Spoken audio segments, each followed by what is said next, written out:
તેમજ શહેરના કોઈ પણ ગરીબ માણસને બ્લડની જરૂર પડે ત્યારે તાત્કાલિક ધોરણે જેતપુરની બ્લડ બેંક દ્વારા બ્લડની વ્યવસ્થા કરી આપવામાં આવે છે। આ રક્તદાન કેમ્પ કરવા પાછળનો મુખ્ય ઉદ્દેશ દેશની સરહદ પર રક્ષા કરતા આપણા જવાનો પણ પોતાનું લોહી રેડી દે છે, તો આવો આપણે પણ રક્તદાન કરી અને કોઈને નવું જીવન દઈએ। આ રક્તદાન કેમ્પમાં વિવિધ સમાજના આગેવાનો, વેપારીઓ, સામાજિક સંસ્થાના આગેવાનો, હોદ્દેદારો, ભાઈઓ બહેનો, યુવાનો જોડાયા હતા અને રક્તદાન કરવામાં આવ્યું હતું। 55 થી 60 જેટલી બોટલ બ્લડ એકત્રિત થયેલું તે નાથાણી ચેરિટેબલ ટ્રસ્ટ સંચાલિત દેવ લાઈફ બ્લડ બેંક જેતપુરને સમર્પિત કરવામાં આવ્યું।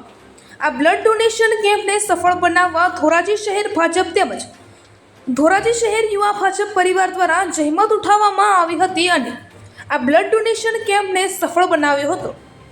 અહેવાલ નયન રાવરાણી।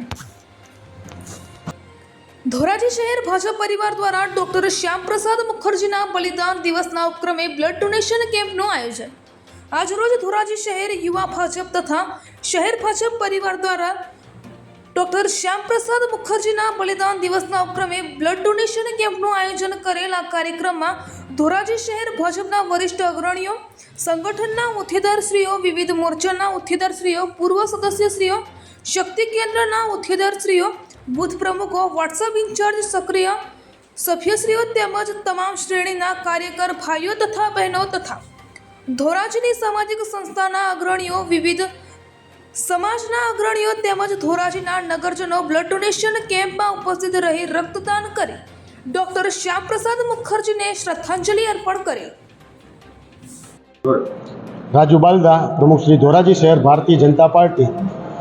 આજ રોજ ધોરાજી શહેર ભારતીય જનતા પાર્ટી દ્વારા ડૉક્ટર શ્યામાપ્રસાદ મુખર્જીના બલિદાન દિવસ નિમિત્તે અને તેઓએ કાશ્મીર બચાવવા માટે જે આંદોલન કરેલ છે અને તેમાં કહેલ છે કે એક દેશ મેં દો વિધાન નહીં ચલેગા તેવા નારા સાથે કાશ્મીરમાં પ્રવેશ કરેલ અને તેઓએ બલિદાન આપેલ અને તેઓના માનમાં આજરોજ ધોરાજી શહેર ભારતીય જનતા પાર્ટી દ્વારા એક રક્તદાન કેમ્પ રાખેલ છે।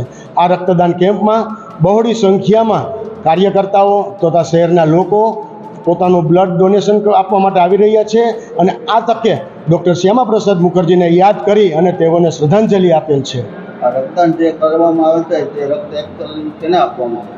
આ રક્તદાન જે લોકો કરવામાં આવેલ છે, કાર્યકર્તા દ્વારા, લોકો દ્વારા કરવામાં આવેલ છે, તે બ્લડ બેંક દ્વારા એકત્રિત કરી અને જે જરૂરિયાત લોકો હોય, જેને બીમાર હોય કે રોગ હોય, એને એ લોકોને વિના મૂલ્યે આ બ્લડ એકત્ર કરીને આપે છે અને તેઓનો પણ આ તકે બ્લડ બેંકનો પણ હું ખૂબ ખૂબ આભાર માનું છું અને તેઓએ આ તકે સેવા આપી છે।